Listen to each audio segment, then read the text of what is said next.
কিছুদিন পর থেকে আমাদের ভারতের মেয়েরা আর বাচ্চা প্রসব করতে পারবে না, প্রেগনেন্ট হতে পারবে না।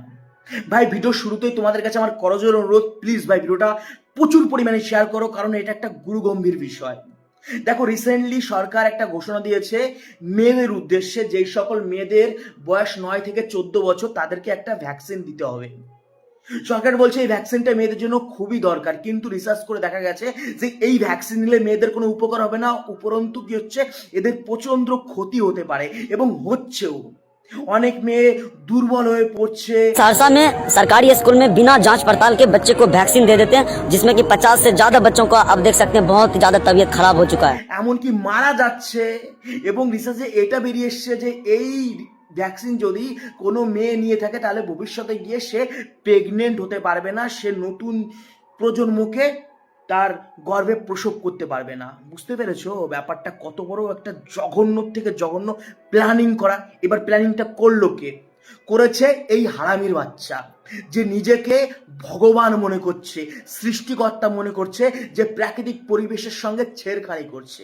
তোমরা রিসেন্টলি দেখতে পাচ্ছ যে এই মার্চ মাসে এসেও তেমন গরম পড়ছে না, কিন্তু গরম পড়া উচিত। তোমরা দেখতে পাচ্ছ যে শিলাবৃষ্টি হচ্ছে, আগে পরে কোনোদিনও এই টাইমে এরকম কিছু হয়নি। তোমরা এটাও সোশ্যাল মিডিয়া থেকে জেনে গেছো যে আকাশে কৃত্রিম মেঘ দেখা যাচ্ছে। সব কিছু করছে এই যে এই মাদার বোর্ড। এ নিজেকে ভগবান মনে করছে।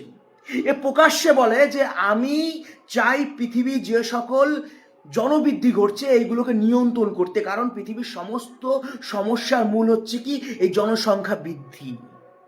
এই জনসংখ্যাকে নিয়ন্ত্রণ করার জন্য যদি মানুষকে মারতে হয় তাহলে আমি মারতে দ্বিধাবোধ করব না। এ ওপেনলি ভাই ইন্টারভিউতে ওপেনলি বলছে। এবং এ তো হাতে ডিরেক্ট মারতে পারছে না, টেকনোলজি দিয়ে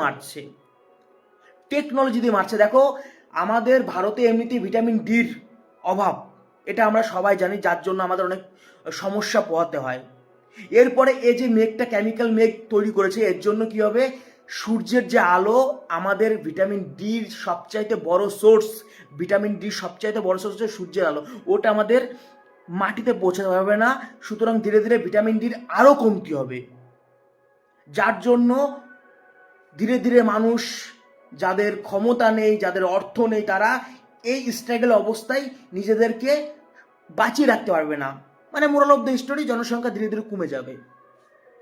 এরকম অনেক কিছু, এমনকি এপস্টিন ফাইল থেকে এটা উঠে এসছে যে চীন না, এই যে এই মাদার বোর্ড এবং ওই যে এপস্টিন মিলে এরা কিন্তু করোনা যে ভাইরাসটা এইটা রিলিজ করেছিল।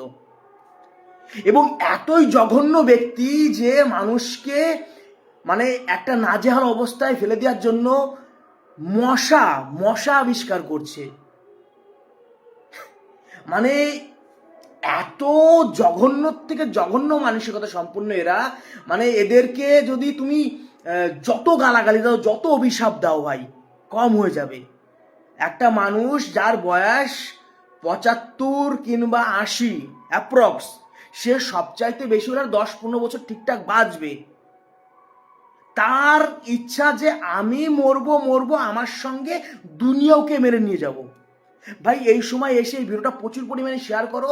যত তোমার বাড়ির আশেপাশে যত মেয়েরা আছে, বোনরা আছে, তাদেরকে বুঝাও যে কোনো রকম ভ্যাকসিন নেওয়ার কথা যদি কেউ বলে, তোমার তাদেরকে মিডল ফিঙ্গার দেখাবে। যদি মোদি এসেও বলে, মোদিকে বলবো তুমি গাল মারাও, শোনা আমি নিতে পারবো না।